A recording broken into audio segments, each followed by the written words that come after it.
Yes guys, good evening good evening good evening. चलो जल्दी से मुझे पहले तो ये बताओ कि क्या मेरी आवाज़ बिल्कुल ठीक से आप तक आ रही है। आई एम वेटिंग गाइस, मैं इंतज़ार कर रहा हूँ। जल्दी से मुझे बताइए कि क्या मेरी आवाज़ आप तक बिल्कुल ठीक से पहुँच पा रही है या नहीं पहुँच पा रही है। जल्दी जल्दी जल्दी मुझे आप लोग बताएं। यस,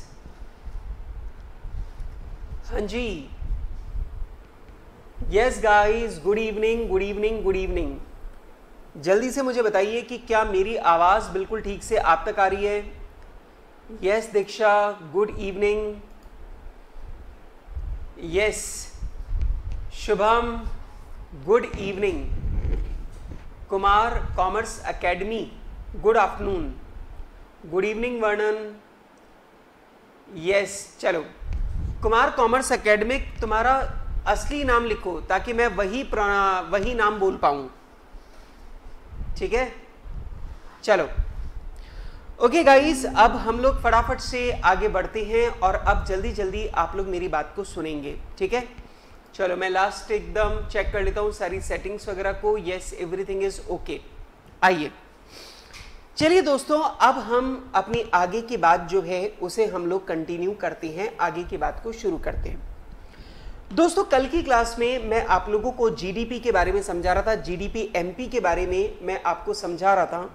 और जीडीपी एमपी में मैंने आपको बताया था कि हम लोग अगर अपना टोटल डोमेस्टिक प्रोडक्शन अगर हम लोग काउंट करते हैं मार्केट प्राइस पर, मतलब वो प्राइस जो इंक्लूडिंग जीएसटी सब्सिडी सब कुछ एडजस्ट करने के बाद में जो हमारी मार्केट प्राइस है उसको लेकर के हम लोग जो डोमेस्टिक प्रोडक्शन कैलकुलेट करते हैं that is called जीडीपीएमपी, gross domestic product at market price.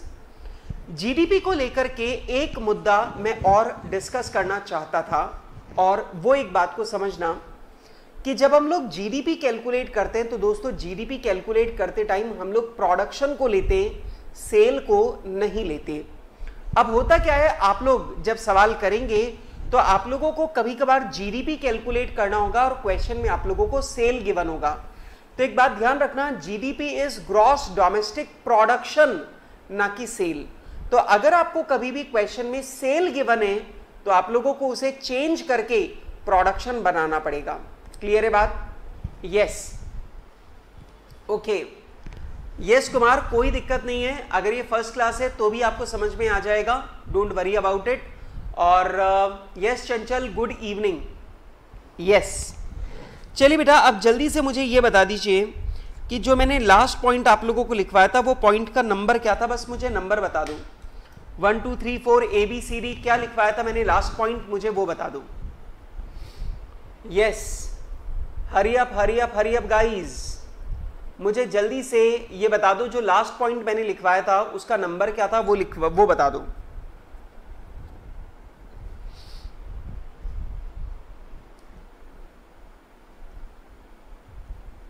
Yes, I can see आज क्लास में थोड़ी सी लेटेंसी है। अच्छा, लास्ट पॉइंट ई था, ओके। चलिए दोस्तों, तो अब मैं यहां पे लिख देता हूं point number F। while calculating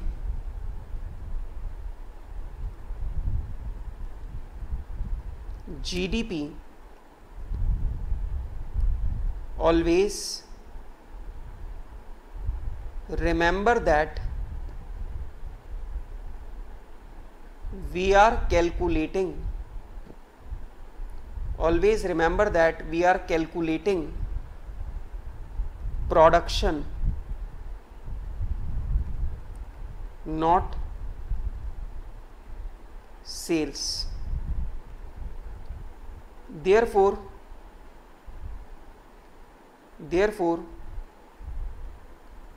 if question gives you sales, then we will have to calculate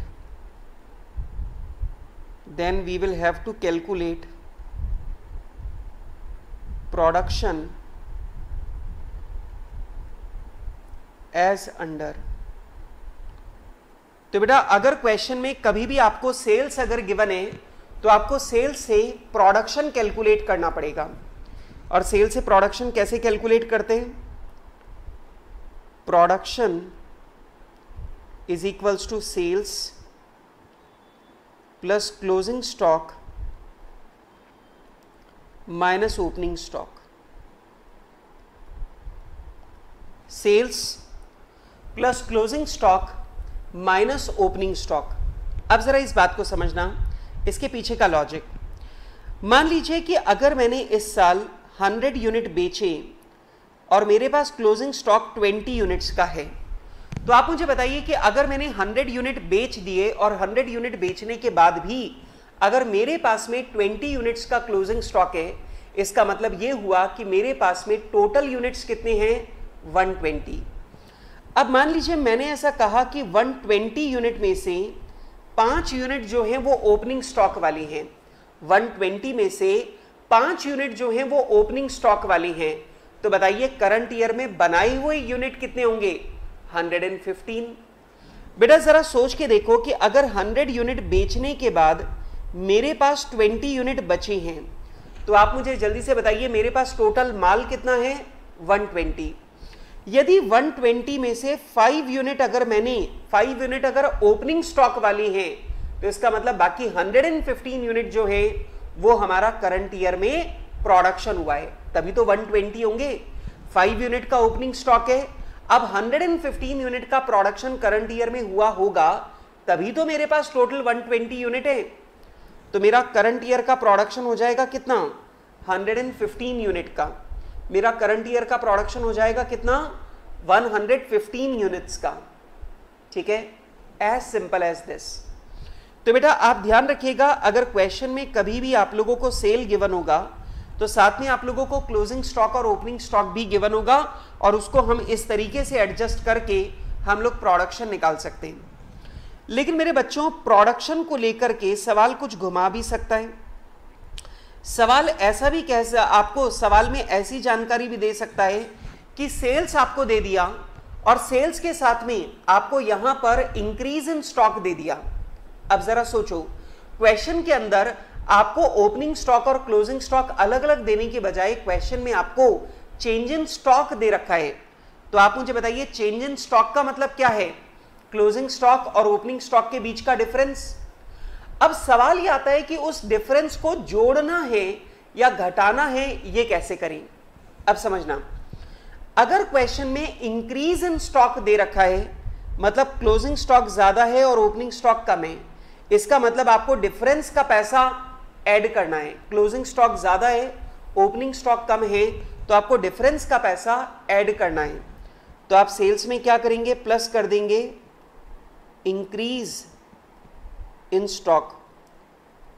तो बेटा आप स्टॉक का जो इंक्रीज है वो आप लोग ऐड कर देंगे।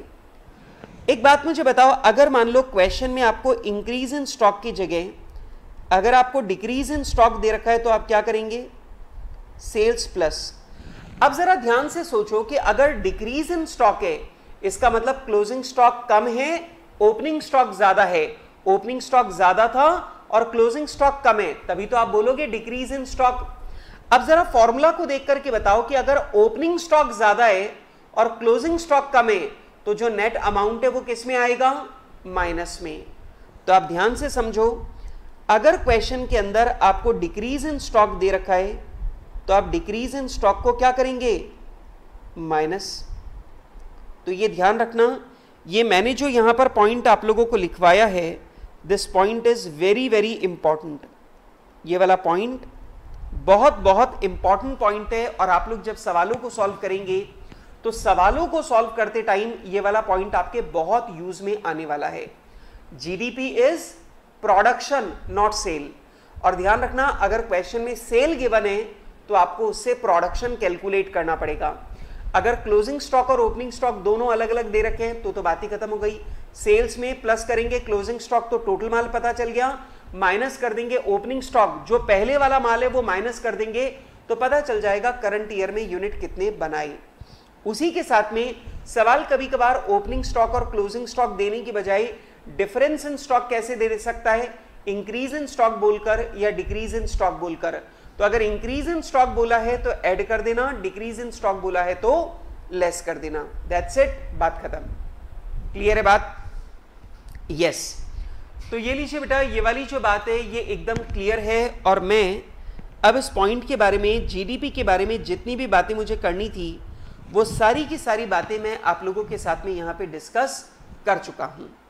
और अब मुझे लगता है कि मुझे अगली टर्म के ऊपर आना चाहिए।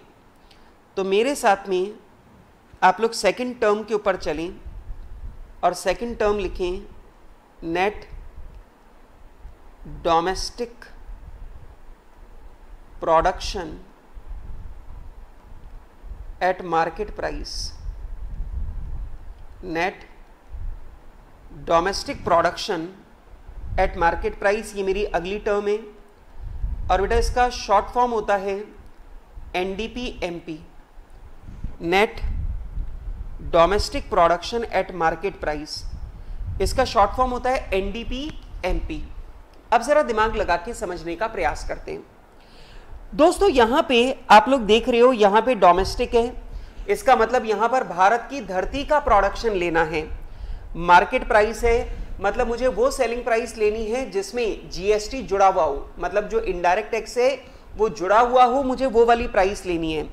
लेकिन यहां पे ध्यान से देखो, यहां पे ग्रॉस की जगह क्या शब्द इस्तेमाल हो रहा है, नेट। अब जल्दी से मुझे बताओ कि अगर ग्रॉस की जगह यहां पे नेट वर्ड का इस्तेमाल हो रहा है, ग्रॉस की जगह नेट का इस्तेमाल हो रहा है, तो आप मुझे बताइए ग्रॉस और नेट में क्या फर्क होता है। जल्दी से मुझे बताइए ग्रॉस और नेट में क्या फर्क होता है। अगर मुझे जीडीपी एमपी से एनडीपी एमपी निकालना हूं तो मुझे क्या ऐड या लेस करना होगा, जल्दी जवाब दो। यस, हाँ जी हाँ जी हाँ जी, yes, hurry up hurry up hurry up, everybody answer. Yes yes, depreciation नहीं है। यस, तो यहां पर शुभम ने जवाब दिया है कि सर इसमें से डेप्रिसिएशन को हटा दो। अगर आप जीडीपी एमपी में से डेप्रिसिएशन को हटा दोगे तो हमारे पास में net domestic product at market price आ जाएगा। सर जीडीपी एमपी को एनडीपी एमपी बनाना है, मतलब ग्रॉस को नेट बनाना है, और ग्रॉस को नेट बनाना है तो डेप्रिसिएशन को हटाना पड़ेगा। That's the only thing. ठीक है सर, कोई दिक्कत नहीं, अभी हटा देते हैं। तो लिखो net domestic production means the total production of economic goods and services, economic goods and services within domestic territory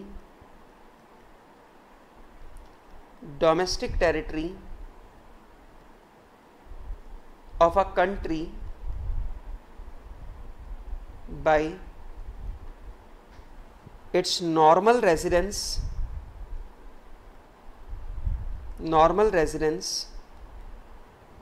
or foreign residence or foreign entities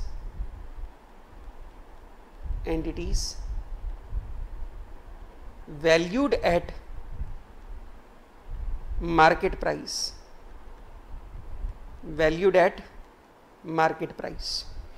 तो बेटा यहां पर मैंने NDP which is excluding depreciation,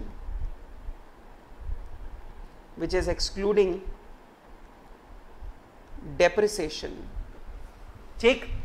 अब यहां पे देखिए बेटा, एनडीपी की मैंने पूरी की पूरी वही डेफिनेशन लिखी है जो डेफिनेशन जीडीपी की थी, लेकिन देखो ध्यान से लास्ट में, यहां पर ध्यान से देखो कि मैंने लास्ट में यहां पर चेंज किया और लास्ट में मैंने यहां पे लिख दिया which is excluding depreciation, which is excluding depreciation, मतलब पूरी डेफिनेशन जीडीपी वाली है, लेकिन मैंने लास्ट में डेप्रिसिएशन को एक्सक्लूड करने वाली बात लिख दी, तो ये बन गया एनडीपी एमपी। अब अगर आप मुझे बोलें कि सर एनडीपी एमपी कैलकुलेट करने का फॉर्मूला लिख दीजिए, तो मैंने बोला बहुत इजी है।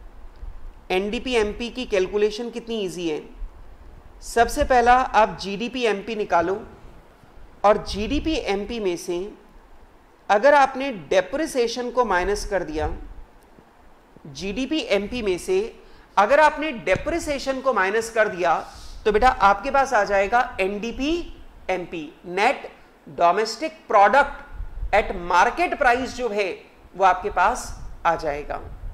ठीक है सर, कोई दिक्कत नहीं। अच्छा, इसके बाद में बेटा अगला शब्द जो मैं आपके साथ में डिस्कस करूंगा वो है net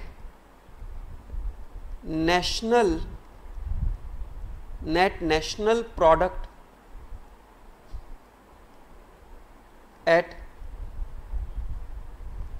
market price. Net national product at market price. अब जल्दी से मुझे बताइए एनडीपी और एनएनपी, इन दोनों में क्या फर्क है? एनडीपी और एनएनपी, बेटा अभी मैंने आप लोगों को समझाया एनडीपी एमपी, और अब मैं आपसे पूछ रहा हूं एनएनपी एमपी। इसका मतलब यहां पे देखो net is okay, production is okay, market price is okay, लेकिन यहां पे है डोमेस्टिक और यहां पर है नेशनल। तो यहां पर एक जगह पे डोमेस्टिक है, एक जगह पे नेशनल है, और आपको मुझे यह बताना है कि डोमेस्टिक और नेशनल के बीच में क्या फर्क होता है। जल्दी मैं आपका वेट कर रहा हूं, क्योंकि भैया मुझे चाहिए पूरा इंटरेक्शन। मैं पूरा इंटरेक्शन आप लोगों के साथ में करना चाहता हूं, तो जल्दी से इंटरेक्ट करते हुए चलिए और जल्दी से मुझे बताइए कि डोमेस्टिक में और नेशनल में, इन दोनों में क्या फर्क होता है। गाइस हरी अप, जल्दी से मुझे बताओ डोमेस्टिक में और नेशनल में क्या फर्क होता है। यस, शुभम तिवारी ने बोला net factor income from abroad, मतलब भैया अपने डोमेस्टिक प्रोडक्शन में से यदि आप फॉरेनर का प्रोडक्शन हटा दो और किसी इंडियन ने भारत के बाहर जो प्रोडक्शन किया है उसे यदि आप जोड़ दो, तो ये बन जाएगा नेशनल। ये क्या बन जाएगा? नेशनल। सही बात है? यस। तो बेटा यहां पे अपने को सिंपल सी बात यह है कि अगर मैं सिर्फ इंडियंस की इनकम देखता हूं, तो बेटा वो कहलाएगा net national product at market price. सही बात है बेटा, ध्यान से समझो, मुझे सिर्फ इंडियंस की कमाई लेनी है, ठीक है? तो मैं कैसे लिखूंगा? NNP MP is market value of total production, market value of total production by normal residence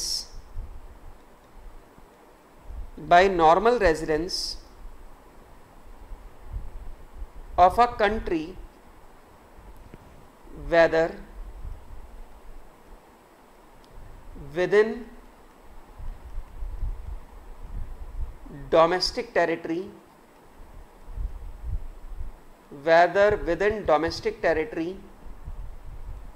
or outside of domestic territory,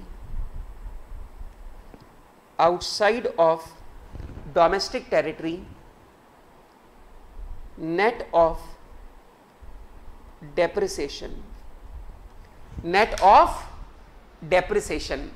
तो बेटा मैंने यहां पे देखो ये नेट नेशनल है, तो ऑब्वियस सी बात है ये नेट है, तो ये क्या है? नेट ऑफ डेप्रिसिएशन, मतलब ये एक्सक्लूडिंग डेप्रिसिएशन है। आप चाहें तो मैं नेट ऑफ डेप्रिसिएशन की जगह लिख देता हूं एक्सक्लूडिंग डेप्रिसिएशन। तो ये लीजिए बेटा, मैंने यहां पे, क्योंकि यहां पे नेट दे रखा है इसलिए देखो डेफिनेशन में ही मैंने यहां पे क्या लिखा, एक्सक्लूडिंग डेप्रिसिएशन। और बेटा यहां पे डोमेस्टिक की जगह नेशनल है, तो ध्यान से देखो मैंने यहां पे लिखा NNP MP is the market value of total production of normal residence of a country. मतलब भारत के अंदर जितना भी प्रोडक्शन हो रहा है वो डोमेस्टिक है, लेकिन भारतीयों के द्वारा जितना भी प्रोडक्शन किया जा रहा है, चाहे वो भारत की धरती पर किया जा रहा हो, चाहे वो विदेशों में किया जा रहा हो, वो सब कुछ मिलकर के कहलाएगा नेशनल। तो यहां पे मैंने क्या लिखा, market value of total production of normal residence of a country whether with in the domestic territory और आउटसाइड द डोमेस्टिक टेरिटरी। मतलब पूरी दुनिया में भारतीय कहीं पर भी इनकम कमाए, वो जो भारतीय इनकम कमा के ला रहा है वो पूरा का पूरा जो है वो नेशनल में काउंट होगा। क्लियर है बात? तो बेटा अब सवाल आता है, सर आप इसे कैलकुलेट कैसे करोगे? तो कैलकुलेट करने का तरीका भी बिल्कुल सिंपल है। अगर आपको एनएनपी एमपी निकालना है तो सिंपल सी बात, आप एनडीपी एमपी ले लो, जो आपका एनडीपी एमपी है वो ले लो, ठीक है। अब ध्यान से देखो, डोमेस्टिक को नेशनल बनाना है। अब एनडीपी एमपी कैसे निकालना है वो मैं ऊपर लिखवा चुका हूं।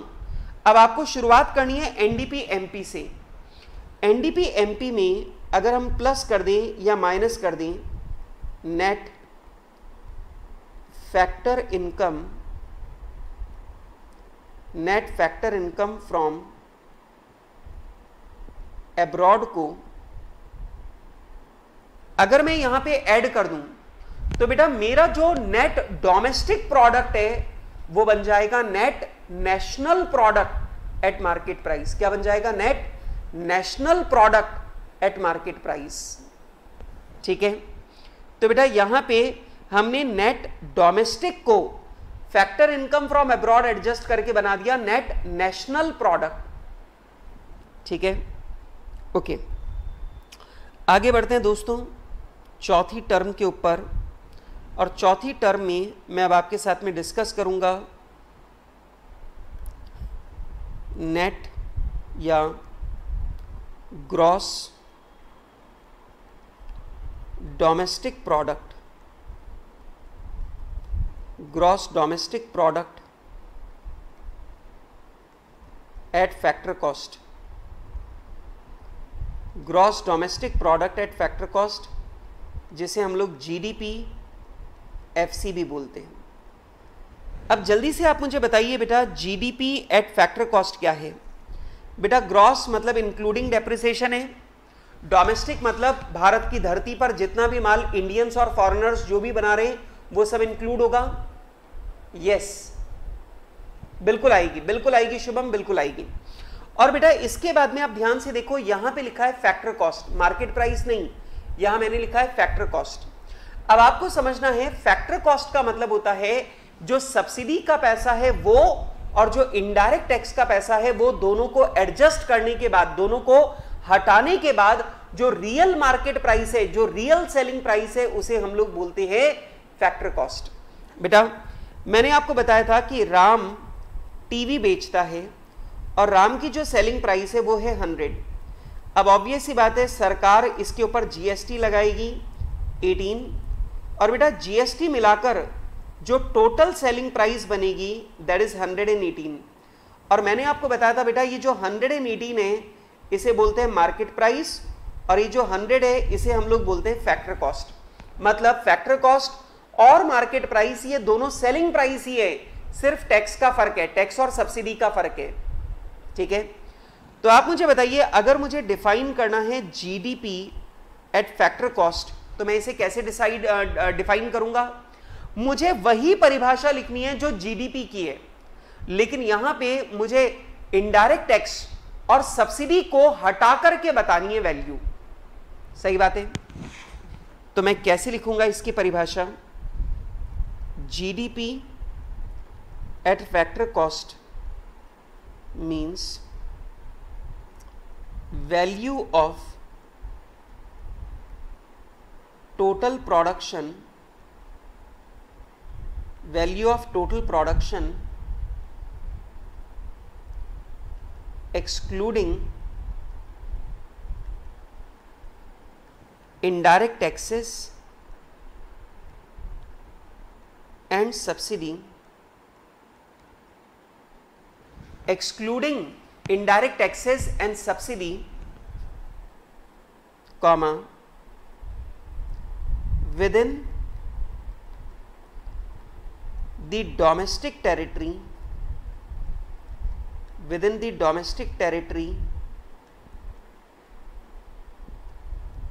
of a country, whether by normal residence, बेटा डोमेस्टिक है ना, whether by normal residence or foreign residence and foreign entities, foreign residence and foreign entities, comma, including depreciation.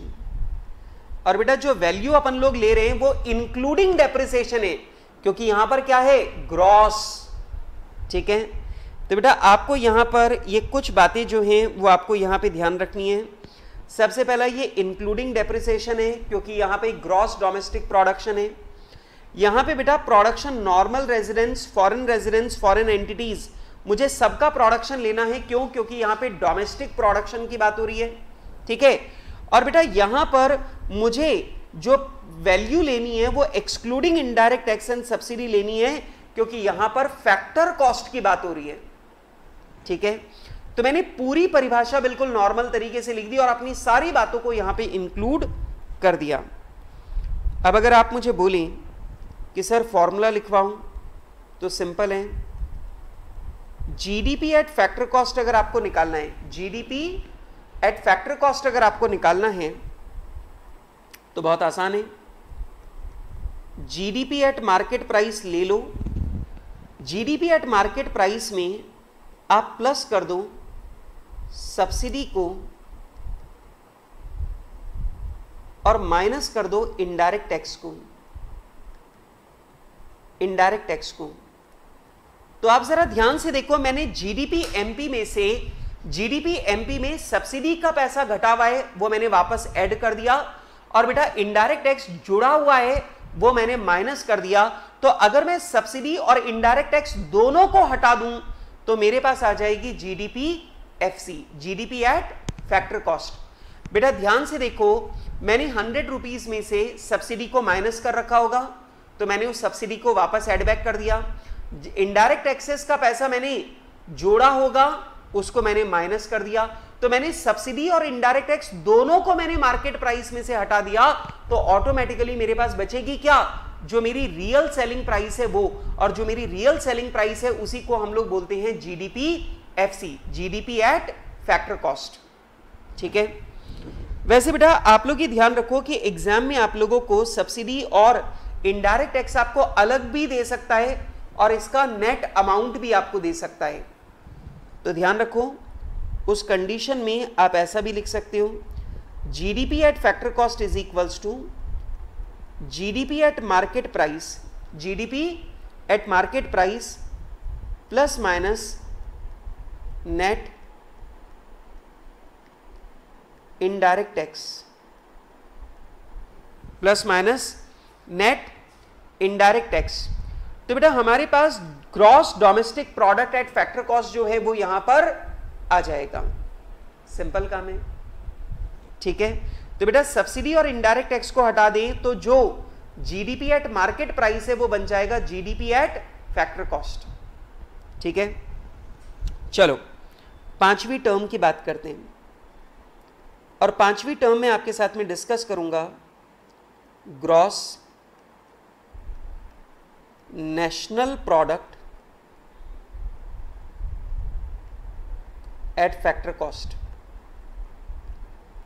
Gross national product at factor cost, gross national product at factor cost. अब बेटा मैंने यहां पे आपको इतनी सारी डेफिनेशंस लिखवा दी, तो मेरे हिसाब से gross national product at factor cost की डेफिनेशन अगर आपको लिखने को आती भी है तो भी मेरे हिसाब से आप लोग बहुत आराम से ये परिभाषा लिख सकते हो। ग्रॉस मतलब आपको लास्ट में इंक्लूडिंग डेप्रिसिएशन लिखना है। नेशनल का मतलब हो गया इंडियंस का प्रोडक्शन लिखना है, मतलब आप लिखोगे कि किसी भी कंट्री के नॉर्मल रेजिडेंट्स के द्वारा विद इन डोमेस्टिक टेरिटरी और आउटसाइड डोमेस्टिक टेरिटरी जितना भी टोटल प्रोडक्शन किया गया है वो। और बेटा फैक्टर कॉस्ट का मतलब सब्सिडी और जो इनडायरेक्ट टैक्स है उसका इफेक्ट हटाकर। तो बेटा यहां पर इन तीनों बातों को मेंशन करते हुए आप लोग डेफिनेशन लिख सकते हो। मैं एक काम करता हूं, एक और बार लास्ट बार मैं डेफिनेशन लिखता हूं, पर अब इसके आगे जो डेफिनेशंस आएंगी वो आप लोग खुद लिखेंगे, मैं नहीं लिखूंगा। ठीक है, चलेगा? यस, आ जाओ। तो लिखो GNPFC is value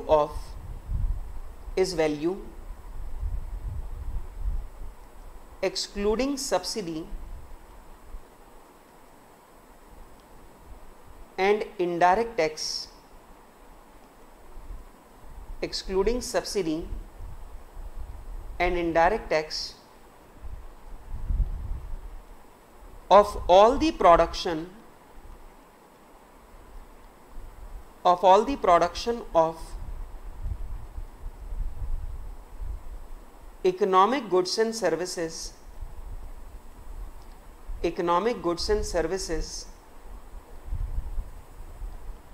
within economic goods and services by normal residents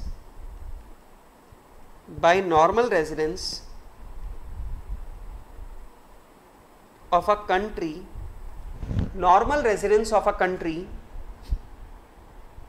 whether within the domestic territory,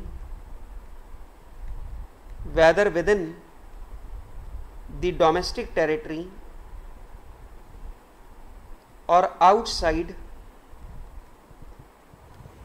the domestic territory, outside the domestic territory. अब ध्यान से देखो, ये मैंने यहां पे नेशनल प्रोडक्ट, नेशनल और फैक्टर कॉस्ट दोनों की बात यहां पे ले ली। मैंने फैक्टर कॉस्ट वाली बात भी ले ली, नेशनल वाली भी बात ले ली। अब मुझे लेनी है ग्रॉस वाली बात, कॉमा इंक्लूडिंग डेप्रिसिएशन, ठीक है। तो बेटा यहां पे मैंने ग्रॉस, नेशनल और फैक्टर कॉस्ट तीनों की बात को इंक्लूड करके मैंने यहां पे डेफिनेशन बना दी। अब अगर आप मुझे बोलेंगे सर इसे कैलकुलेट करने का फॉर्मूला क्या होगा, gross national product at factor cost, simple है। सबसे पहला आप जीडीपी एमपी लेके चलो। अब जीडीपी एमपी लेके चलोगे, इसमें अगर आप प्लस माइनस कर दोगे नेट फैक्टर इनकम एब्रॉड को, नेट फैक्टर इनकम एब्रॉड को अगर आप इसमें एडजस्ट कर दोगे तो ये बन जाएगा gross national product at market price. Gross domestic product at market price में अगर net factor income from abroad को अगर आपने एडजस्ट कर दिया तो ये बन जाएगा gross national product at market price, gross national product at market price. और बेटा अगर आप इसमें प्लस माइनस कर देंगे नेट इनडायरेक्ट टैक्स को, नेट इनडायरेक्ट टैक्स को अगर आप इसमें नेट इनडायरेक्ट टैक्स को एडजस्ट कर देंगे तो बेटा ये बन जाएगा gross national product at factor cost. अब आप ध्यान से देखिए बेटा, मैंने यहां पे gross national product at factor cost निकालने के लिए पहले जीडीपी एमपी लिया, नेट फैक्टर इनकम एब्रॉड को अगर मैं एडजस्ट कर दूंगा तो ये बन जाएगा gross national product at market price. और बेटा इसमें अगर मैं एडजस्ट कर दूंगा नेट इनडायरेक्ट टैक्स को तो बेटा ये बन जाएगा net national product at factor cost. Simple सी बात है। लेकिन बेटा कभी कभार ऐसा भी हो सकता है सवाल में आपको जीएनपीएफसी निकालना हो और क्वेश्चन में आपको एनडीपीएमपी दे रखा हो, अब आप मुझे बताइए, अगर आपको क्वेश्चन में एनडीपीएमपी दे रखा है और आपको जीएनपीएफसी निकालना है, तो बताओ कैसे करोगे? सोच के बताओ। आपको जीएनपीएफसी निकालना है, ठीक है, gross national product at factor cost आपको निकालना है, लेकिन क्वेश्चन में आपके पास जो अवेलेबल है वो एनडीपीएमपी है, net domestic product at factor का एट मार्केट प्राइस है। आप क्या करोगे? जल्दी बताओ। आई am waiting for the answer. चलिए चलिए चलिए जल्दी से मुझे बताइए। हाँ जी हाँ जी हाँ जी, I am waiting for the answer.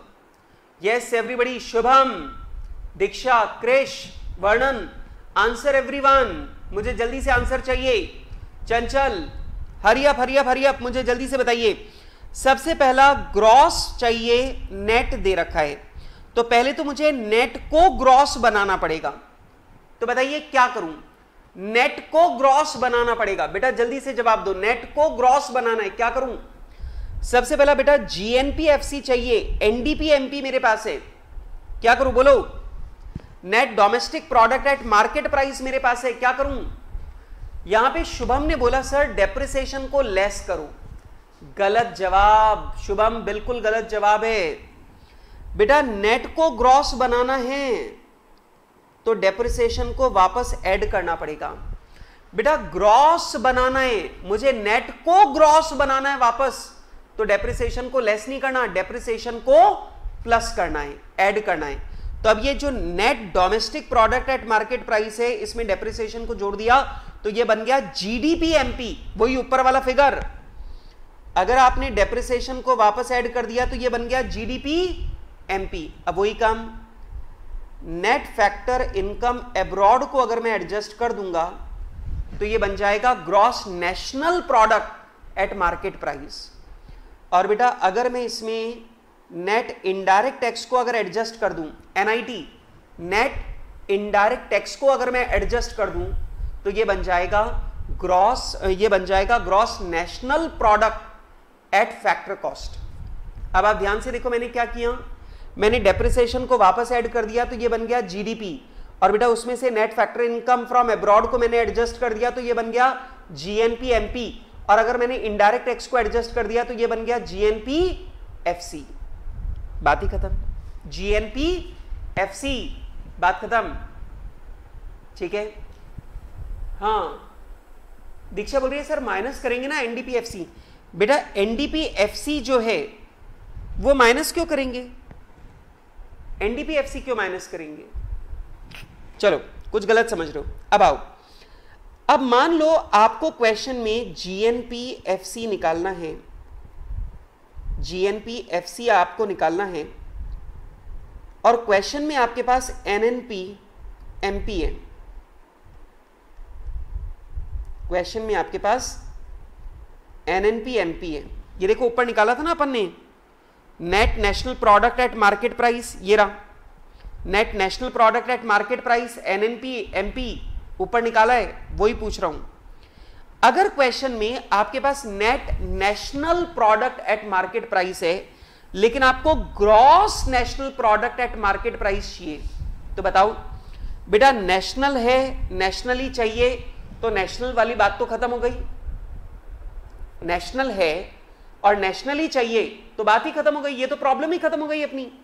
लेकिन आपको नेट की जगह ग्रॉस बनाना है, net national product at market price आपके पास है, उसे आपको ग्रॉस नेशनल प्रोडक्ट बनाना है, तो डेप्रिसिएशन को क्या कर देंगे वापस ऐड। तो जल्दी से बताओ, अगर मैंने नेट नेशनल प्रोडक्ट में डेप्रिसिएशन को वापस ऐड कर दिया तो ये बन गया ग्रॉस नेशनल प्रोडक्ट। अब प्रॉब्लम यह है कि ये gross national product market price पर है और मुझे चाहिए फैक्टर कॉस्ट पर। तो बस अब आपको क्या करना है, आपको बस नेट इनडायरेक्ट टैक्स को हटाना है, और अगर आपने नेट इनडायरेक्ट टैक्स को हटा दिया तो बेटा आपके पास आ जाएगा gross national product at factor cost.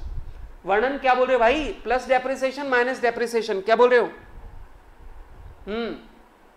ये क्या बात हुई? प्लस डेप्रिसिएशन माइनस डेप्रिसिएशन भाई, plus depreciation and plus minus net indirect tax. क्या बात है।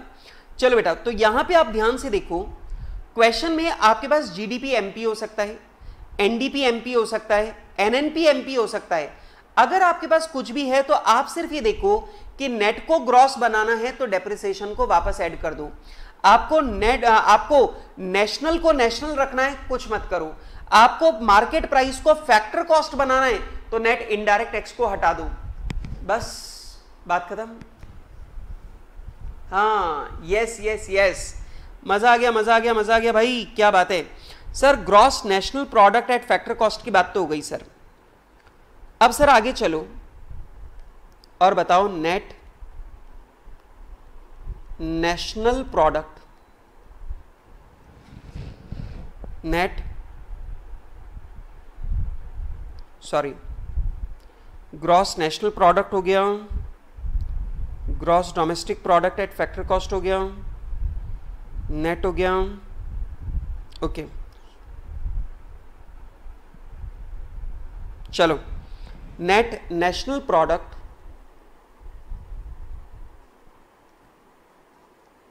Eight factor cost. हाँ जी, अब मुझे बताइए net national product at factor cost. Yes, net national product at factor cost, जल्दी से मुझे बताओ इसका मतलब क्या है। बेटा नेट का मतलब एक्सक्लूडिंग डेप्रिसिएशन, नेशनल का मतलब सिर्फ इंडियंस का प्रोडक्शन, चाहे भारत के अंदर चाहे भारत के बाहर, और फैक्टर कॉस्ट का मतलब नेट इनडायरेक्ट टैक्स को हटा के, मतलब इनडायरेक्ट टैक्स और सब्सिडी को हटा के। तो बेटा अब अगर आपको इसकी डेफिनेशन लिखनी पड़े तो कैसे लिखोगे? आप लिखोगे NNPFC is value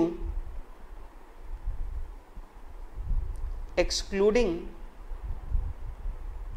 subsidy and indirect taxes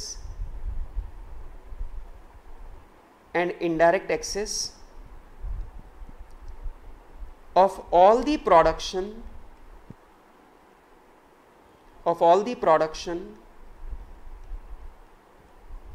of economic goods and services. अब बताओ बेटा, विद इन इंडिया लेना है कि इंडिया और इंडिया के बाहर दोनों लेना है?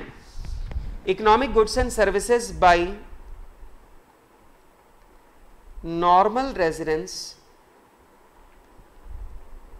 Residence of a country whether with in the domestic territory, whether within the domestic territory or outside, within the domestic territory या फिर outside। और बेटा यहां पे नेशनल है तो ऑब्वियस सी बात है, नेशनल है तो क्या करूं, वो नेट है तो क्या करूं, excluding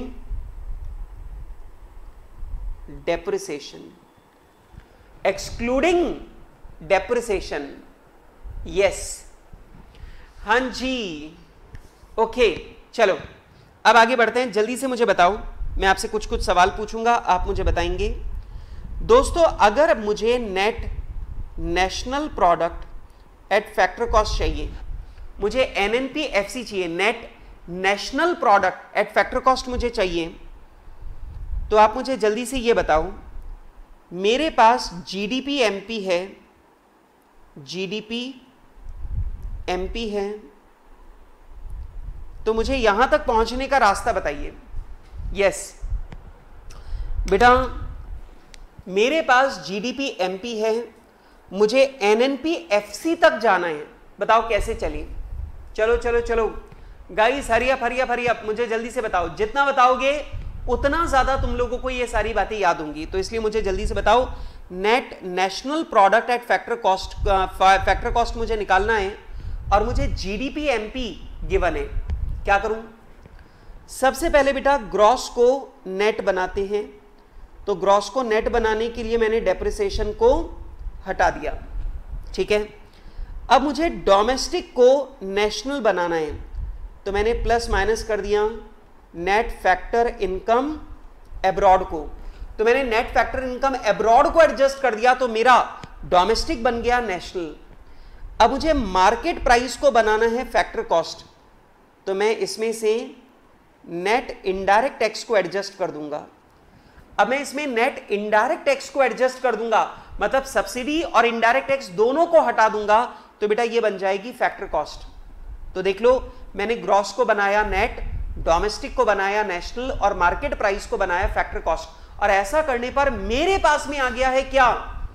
net national product at factor cost, net national product at factor cost, ठीक है। अच्छा ये बताओ, मान लो मुझे net national product at factor cost निकालना है, पर क्वेश्चन में मुझे जीएनपी एमपी गिवन है। अब जल्दी से मुझे बताओ, मुझे जीएनपी एमपी गिवन है, अब मुझे क्या करना होगा? Yes guys, I am waiting. Net national product at factor cost आपको गिवन है, आपको निकालना है, और आपको जीएनपी एमपी दे रखा है, gross national product at market price आपको दे रखा है। क्या करोगे जल्दी बताओ? यहां पर जवाब जो है वो मेरे पास में आया है। यस यस यस गाइस, जल्दी जल्दी जल्दी, टाइपिंग स्पीड रहनी चाहिए जोरदार, और जल्दी से मेरे पास में जवाब आना चाहिए। जीएनपी एमपी को, gross national product at market price को net national product at factor cost बनाना है। जल्दी बताओ क्या करें? शुभम तिवारी का जवाब आ चुका है, वर्णन का जवाब भी मेरे पास आ चुका है। बेटा ग्रॉस को नेट बनाना है, ग्रॉस को नेट बनाना है, तो माइनस कर दो डेप्रिसिएशन, तो डेप्रिसिएशन को माइनस कर देंगे तो ग्रॉस क्या बन जाएगा? नेट। अब इसके बाद में नेशनल है, नेशनल ही रखना है, दिक्कत ही नहीं है। मार्केट प्राइस है और फैक्टर कॉस्ट बनाना है, तो एक काम करो, नेट इनडायरेक्ट टैक्स को एडजस्ट कर दो। और बेटा नेट इनडायरेक्ट टैक्स को अगर आप एडजस्ट कर दोगे तो बेटा यहां पर आपके पास आ जाएगा net national product at factor cost, ठीक है। यस दीक्षा, बिल्कुल ठीक है, हाँ जी, ओके। अब जल्दी से मुझे बताओ, net national product at factor cost आपको निकालना है, और आपको gross national product at factor cost given है। Net national product at factor cost आपको निकालना है, और क्वेश्चन में gross national product at factor cost दे रखा है। क्या करोगे? Gross national product at factor cost दे रखा है, क्या करोगे? Yes, I am waiting, I am waiting for the answer. Shubham ने बोला सर डेप्रिसिएशन को लेस कर दो, बाकी और कुछ भी करने की जरूरत नहीं है। बिल्कुल सही बात है बेटा, मुझे ग्रॉस को नेट बनाना है, तो मैंने माइनस कर दिया डेप्रिसिएशन। नेशनल का नेशनल ही रखना है, फैक्टर कॉस्ट का फैक्टर कॉस्ट ही रखना है, तो भाई फिर तो मुझे कुछ और करने की जरूरत ही नहीं है, सिर्फ डेप्रिसिएशन हटाने की जरूरत है, ठीक है। इसी तरीके से मान लो अगर आपको net national product at factor cost निकालना है, लेकिन क्वेश्चन में आपको जीडीपी एफसी दे रखा है, अब क्या करोगे? अब सोचो, क्वेश्चन में आपको जीडीपी एफसी दे रखा है, जीडीपी एट फैक्टर कॉस्ट दे रखा है, और आपको net national product at factor cost निकालना है, क्या करोगे? यस, क्या बात है शुभम, थैंक यू, ठीक है। अब जल्दी से मुझे बताओ, net national product at factor cost चाहिए और gross domestic product at factor cost तुम्हारे पास है। ग्रॉस को बनाना है नेट, तो एक काम करो मेरे बच्चों, डेप्रिसिएशन को हटा दो। बेटा डोमेस्टिक को बनाना है नेशनल, तो plus minus net factor income abroad को, नेट फैक्टर इनकम एब्रॉड को एडजस्ट कर दो तो आपका डोमेस्टिक बन जाएगा नेशनल। लेकिन बेटा आपको फैक्टर कॉस्ट को फैक्टर कॉस्ट ही रखना है, तो बेटा आपको इनडायरेक्ट टैक्स को एडजस्ट करने की जरूरत नहीं है। काम ही खत्म। क्या बात है, मजा आ गया, मजा आ गया, मजा आ गया। आई होप बेटा कि ये जो सारी की सारी बातें हैं, ये सारी की सारी बातें आप लोगों के दिमाग में चली गई होंगी कि जब net national product at factor cost आपको निकालना होता है तो क्वेश्चन में आपको कोई भी जानकारी दे सकता है और आपको बताए कि ग्रॉस दे रखा है तो डेप्रिसिएशन को माइनस करके नेट बना दो, डोमेस्टिक दे रखा है तो नेट फैक्टर इनकम एब्रॉड को एडजस्ट करके नेशनल बना दो, मार्केट प्राइस दे रखा है तो नेट इनडायरेक्ट टैक्स को एडजस्ट करके उसे फैक्टर कॉस्ट बना दो। अगर आप ऐसा कर लेते हो तो हर कंडीशन में आप लोग net national product at factor cost निकाल पाओगे। पर अब मेन बात को सुनो, जो बात मुझे लिखवानी है मेन बात वो समझो। नेशनल इनकम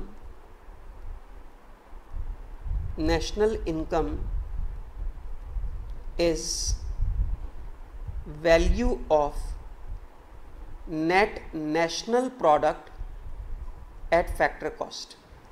बेटा ये जो net national product at factor cost है, NNPFC जो है बेटा, इसी को हम लोग बोलते हैं नेशनल इनकम। बेटा इसी को हम लोग बोलते हैं नेशनल इनकम, ठीक है। इसी को अपन लोग क्या बोलते हैं, नेशनल इनकम, ठीक है। गाइस जल्दी से मुझे बताओ, यस यस यस, जल्दी से मुझे बताओ कि is everything okay till here. यहां तक की सारी बातें अगर आपको बिल्कुल क्लियरली समझ में आ गई हैं तो मैं आपके साथ में आगे के 2 पॉइंट अब और डिस्कस करूंगा। और बेटा मैंने इसके बारे में अभी तक आप लोगों से कुछ भी डिस्कशन नहीं किया है।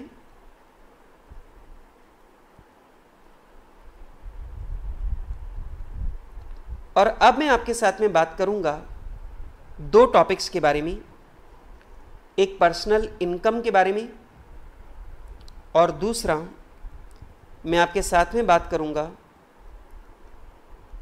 डिस्पोजेबल इनकम के बारे में, डिस्पोजेबल इनकम के बारे में, ठीक है। तो बेटा मैं यहां पे 2 चीजों के बारे में अब बात करूंगा, पर्सनल इनकम के बारे में और दूसरा मैं बात करूंगा डिस्पोजेबल इनकम के बारे में। अब प्लीज सुनो, मैं एक छोटा सा क्वेश्चन आपसे पूछूंगा और आप मुझे उस बात का बिल्कुल क्लियरली जवाब देंगे। बेटा एक बात मुझे बताइए, देश में आपको मालूम है 2 तरह के लोग हैं। एक तो वो लोग हैं जो काम कर रहे हैं और दूसरे वो लोग हैं जो रिटायर्ड लोग हैं, जो रिटायर्ड लोग हैं, ठीक है। प्लीज मेरी बात को ध्यान से सुनो। एक बात मुझे बताओ कि अगर मैं आपसे ये पूछूं कि काम करने वाले आदमी 5 ट्रिलियन कमा रहे हैं, जो लोग मेरे देश में जो लोग काम कर रहे हैं, जो वर्क कर रहे हैं, वो लोग 5 ट्रिलियन कमा रहे हैं, ठीक है। और जो रिटायर्ड लोग हैं वो हमारे देश में 1 ट्रिलियन की पेंशन पा रहे हैं, वो 1 ट्रिलियन की पेंशन पा रहे हैं। तो अब आप मुझे बताइए, मेरा एक सिंपल सा क्वेश्चन ये है कि जीडीपी क्या है, 5 ट्रिलियन या 6 trillion? Very very simple thing. Yes guys, बहुत आसान सवाल मैंने आपसे पूछा है कि बेटा देश के अंदर वर्किंग लोग भी हैं, रिटायर्ड लोग भी हैं। जो काम कर रहे हैं वो सैलरी ले रहे हैं, प्रॉफिट ले रहे हैं, वेजेस ले रहे हैं, ठीक है। तो वो जो इनकम है वो पूरी मिलाकर है 5 ट्रिलियन की। और जो रिटायर्ड लोग हैं उन्हें सरकार या उनकी कंपनी पेंशन दे रही है, और वो जो पेंशन है वो है 1 ट्रिलियन की। तो आप मुझे जल्दी से ये बताइए कि जीडीपी क्या है, आपके हिसाब से जीडीपी क्या होनी चाहिए, 5 ट्रिलियन या 6 ट्रिलियन? यस, शुभम का जवाब आ गया है 5 ट्रिलियन, वर्णन का जवाब आ गया है 5 ट्रिलियन, दीक्षा का जवाब आ गया है 5 ट्रिलियन। इवन तो अभी तक कृष का जवाब मेरे पास नहीं आया है, ठीक है। तो आप जल्दी से मुझे बताइए कि 5 ट्रिलियन या 6 ट्रिलियन। और आप लोग बोल रहे हैं, ज्यादातर जने बोल रहे हैं 5 ट्रिलियन, ठीक है। मतलब ज्यादातर क्या, सभी का जवाब 5 ट्रिलियन है। मैं आपको ये बताना चाहता हूं बेटा कि आपको ये समझना है कि रिटायर्ड लोगों को जो पेंशन मिलती है वो उन्हें बिना काम किए पैसे मिल रहे हैं, तो वो उनकी इनकम जरूर है, लेकिन मेरे बच्चों वो उनकी इनकम है, लेकिन बेटा वो देश में होने वाले प्रोडक्शन से कनेक्टेड इनकम नहीं है। और क्योंकि वो देश के प्रोडक्शन से कनेक्टेड इनकम नहीं है, इसलिए बेटा इसे हम लोग कभी भी देश की जीडीपी में काउंट नहीं करते हैं। मेरी बात आ रही है समझ में? पॉइंट समझ में आ रहा है बेटा? ये जो 5 ट्रिलियन की इनकम जो वर्किंग लोगों के द्वारा कमाई गई है, इन्होंने काम किया है, या तो इन्होंने गुड्स को प्रोड्यूस किया है या सर्विसेज को प्रोड्यूस किया है। और बेटा इन दोनों में से अगर कोई भी काम इन्होंने किया है तो ऑब्वियस सी बात है वो देश की जीडीपी के अंदर काउंट किया जाएगा। लेकिन रिटायर्ड लोगों को जो पेंशन मिल रही है वो उन्हें बिना काम किए पैसे मिल रहे हैं, और अगर उन्हें बिना काम किए पैसे मिल रहे हैं तो ऑब्वियस सी बात है वो ग्रॉस डोमेस्टिक प्रोडक्शन में काउंट नहीं करेगा, वो नेशनल इनकम में काउंट नहीं करेगा। Getting my point? अच्छा एक बात बताओ, रिटायर्ड लोगों को छोड़ो, आपको पता है हमारे देश में अनएम्प्लॉयड लोग भी बहुत हैं। हमारे देश में अनएम्प्लॉयड लोग भी बहुत हैं, ठीक है? अरे बोलो ना, बोलो ना, बोलो ना। अनएम्प्लॉयड आदमी का एग्जाम्पल दो मुझे, कोई पब्लिक फिगर जो आजकल अनएम्प्लॉयड है उसका एग्जाम्पल दो कोई। हाँ जी बताओ, कौन सा पॉलिटिशियन आजकल अनएम्प्लॉयड घूम रहा है? हाँ जी जल्दी जल्दी जल्दी मुझे बताओ। अनएम्प्लॉयड होते हैं लोग? यस सर, बिल्कुल अनएम्प्लॉयड होते हैं। मैं आपको बता दूं, अनएम्प्लॉयड लोगों को सरकार के द्वारा अनएम्प्लॉयमेंट अलाउंस दिया जाता है। सरकार को यह लगता है कि यार जब तक इसे नौकरी ना मिले तब तक ये सड़कों पर भीख ना मांगे, जब तक इसे नौकरी ना मिले तब तक ये भूखा ना मर जाए, तो सरकार उसको अनएम्प्लॉयमेंट अलाउंस देती है, अनएम्प्लॉयमेंट भत्ता देती है, ठीक है? बेरोजगारी भत्ता जिसे हिंदी में बोलते हैं बेरोजगारी भत्ता, वो देती है गवर्नमेंट। अब आप मुझे बताओ कि अगर अनएम्प्लॉयड आदमी को अगर सरकार की तरफ से अनएम्प्लॉयमेंट अलाउंस दिया गया है, तो आप मुझे बताइए क्या ये अनएम्प्लॉयमेंट अलाउंस उस बेरोजगार आदमी की इनकम है? लेकिन ये बताइए कि क्या ये देश की जीडीपी में काउंट होना चाहिए या नहीं होना चाहिए? और आप लोग मुझे बोल सकते हैं sir yes yes yes yes, बिल्कुल करण, बिल्कुल। अभी आप फटाफट से इस बात पे ध्यान दो। तो आपको यह समझना है कि अगर किसी अनएम्प्लॉयड आदमी को अनएम्प्लॉयमेंट अलाउंस दिया गया है तो ऑब्वियस सी बात है यह अनएम्प्लॉयमेंट अलाउंस जो है वो अनएम्प्लॉयमेंट अलाउंस भी देश की जीडीपी में काउंट नहीं हो सकता, क्योंकि यह अनएम्प्लॉयड आदमी की इनकम जरूर है, लेकिन ऑब्वियस सी बात है यह देश में होने वाला किसी भी तरह का इकोनॉमिक गुड्स एंड सर्विसेज का प्रोडक्शन नहीं है। तो बेटा ये भी देश की जीडीपी में काउंट नहीं करेगा।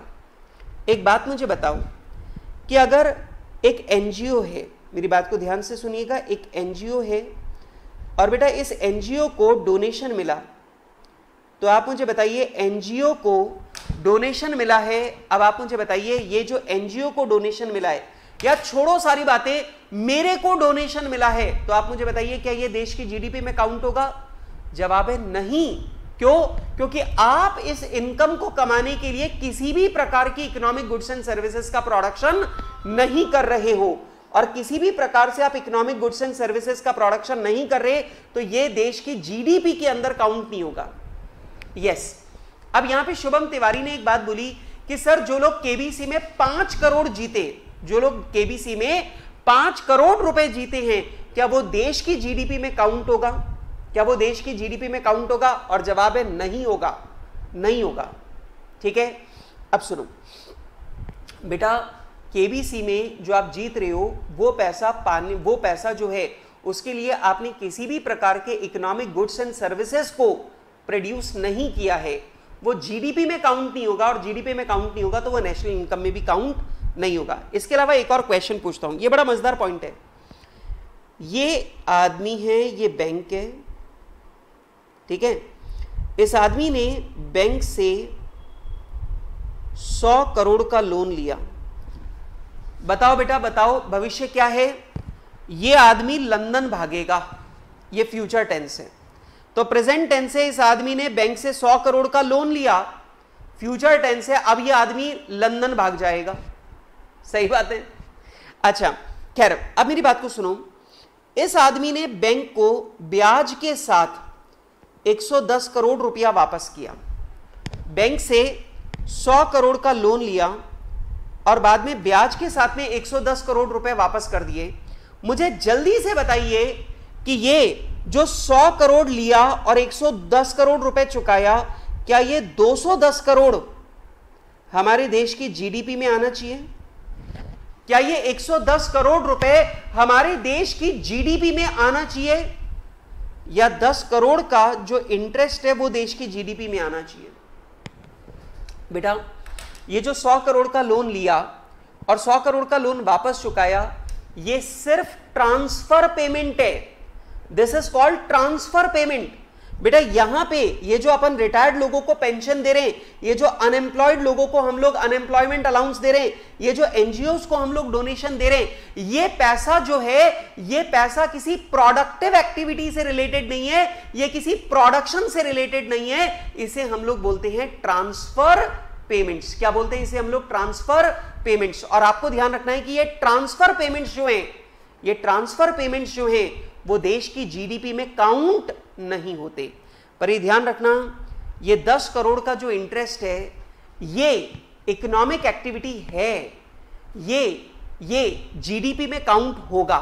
लेकिन जो 100 करोड़ का लोन मैंने लिया और आपको वो पैसे वापस चुका दिए, ये सिर्फ पैसों का ट्रांसफर है, इसमें किसी भी प्रकार की इकोनॉमिक प्रोडक्शन इन्वॉल्व नहीं है। तो बेटा ये जो है ये देश की जीडीपी में काउंट नहीं करेगा।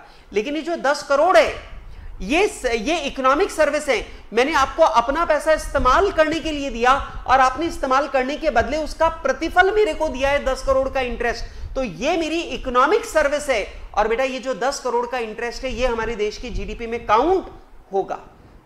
Very good, very good, very good.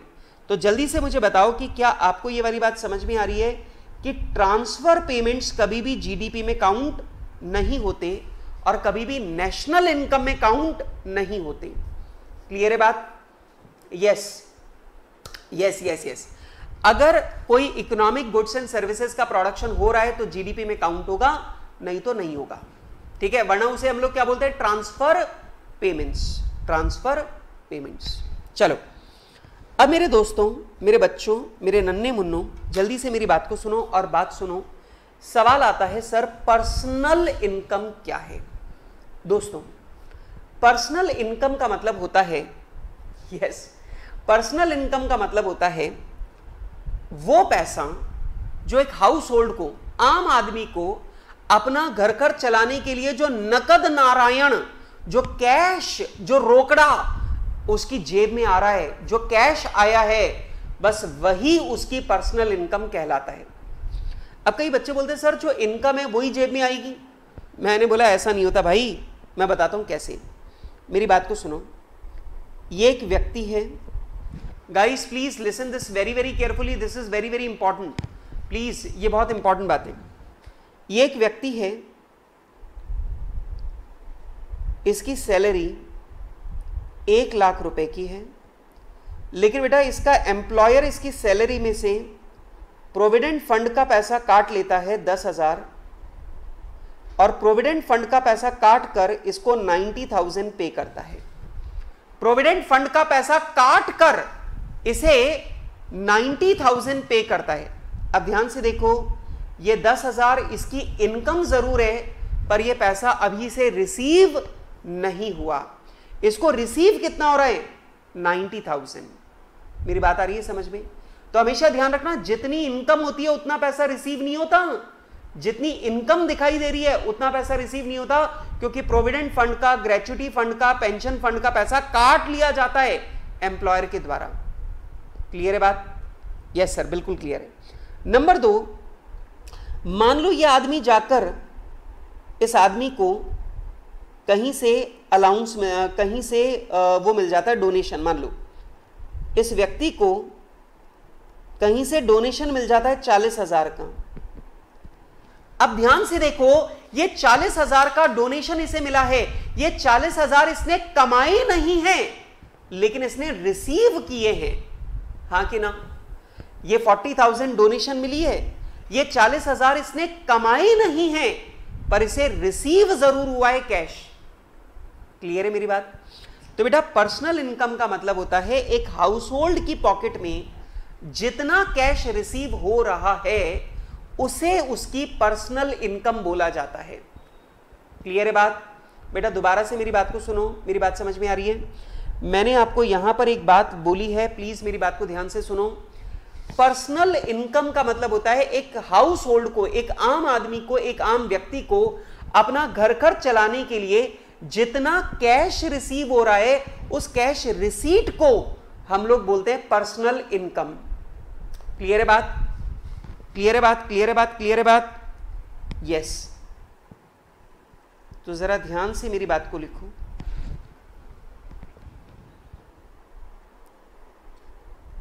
It means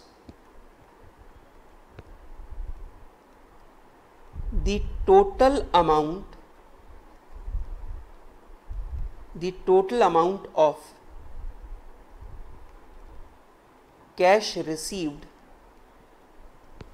the total amount of cash received by the households during a particular period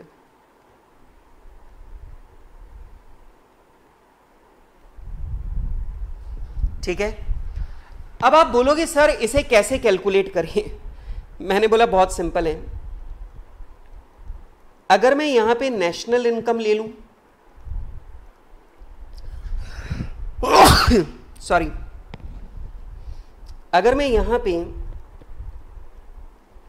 national income ले लूं तो नेशनल इनकम का मतलब वो सारी इनकम जो आपने कमाई है, ठीक है।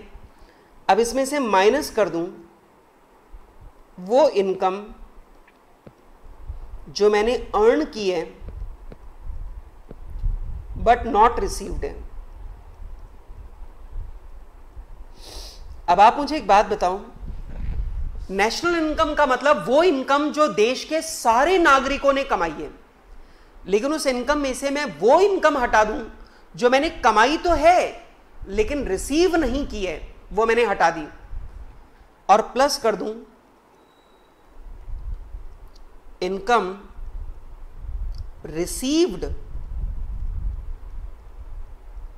But not earned.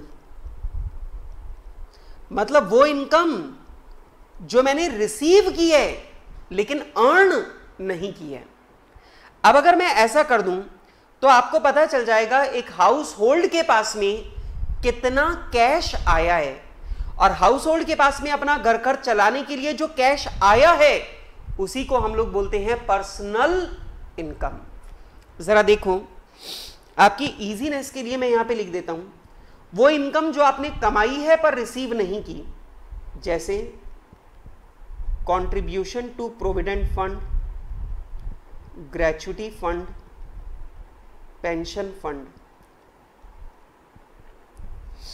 बेटा जो भी आपका contribution provident fund, gratuity fund, pension fund के लिए काट लिया गया है, वो पैसा आपको रिसीव नहीं हुआ है, वो हटा दो। और बेटा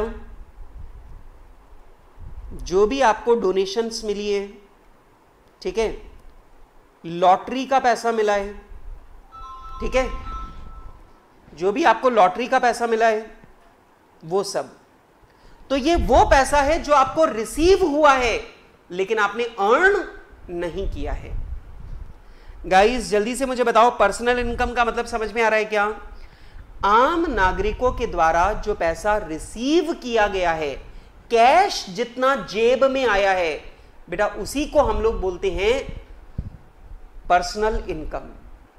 अच्छा, अब सवाल यह आता है कि सर ये बताओ कि डिस्पोजेबल इनकम क्या है? डिस्पोजेबल इनकम का मतलब जरा समझो। अब जितना कैश आम आदमी की पॉकेट में आया, जितना कैश आम आदमी की पॉकेट में आया है, इसमें से आम आदमी को अपना इनकम टैक्स भी सरकार को देना पड़ेगा। तो जितना कैश मेरी पॉकेट में आया है, इस कैश में से मुझे सरकार को टैक्स का पैसा भी देना है। और बेटा अगर इसमें से मैंने सरकार को टैक्स का पैसा दे दिया तो उसके बाद बचा हुआ जो पैसा है वही मैं अपनी आवश्यकता के लिए खर्च कर सकता हूं। और बेटा उसी को हम लोग बोलते हैं डिस्पोजेबल इनकम। उसे क्या बोलते हैं? Disposable income. एक बात मुझे बताओ कि अगर इस साल मेरे पास टोटल कैश आया 1 लाख रुपए, पर मुझे 20,000 इनकम टैक्स भरना है, तो ऑब्वियस सी बात है मेरे पास खर्च करने के लिए कितने पैसे हैं? 80। क्योंकि जो 1 लाख रुपए मुझे रिसीव हुए हैं उसमें से 20,000 का कैश तो मुझे भारत सरकार को देना है टैक्स के रूप में। तो मेरे पास में अपने घर खर्च के लिए कितना कैश बचा? 80,000, and that is called disposable income. ठीक है, तो डिस्पोजेबल इनकम क्या लिखेंगे? It means the net amount of personal income, net amount of personal income after payment of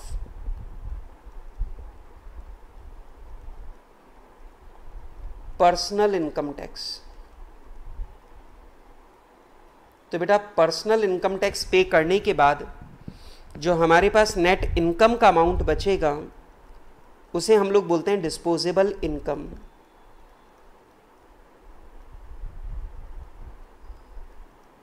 disposable income means personal income minus personal taxes.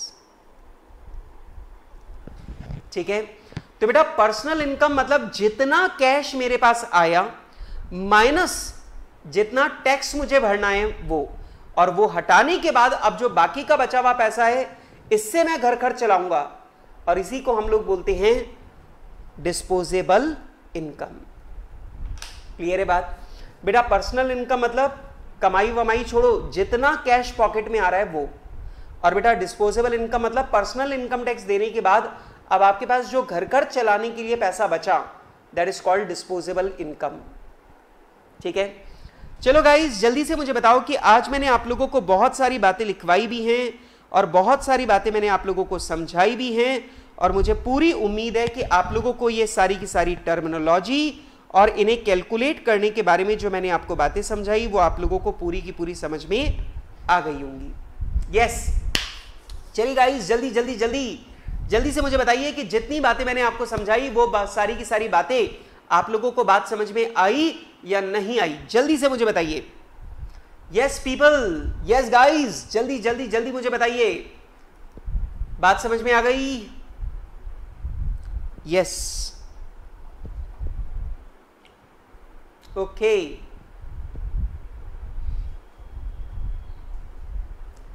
Yes Diksha, okay, बात समझ में आ गई है पूरी।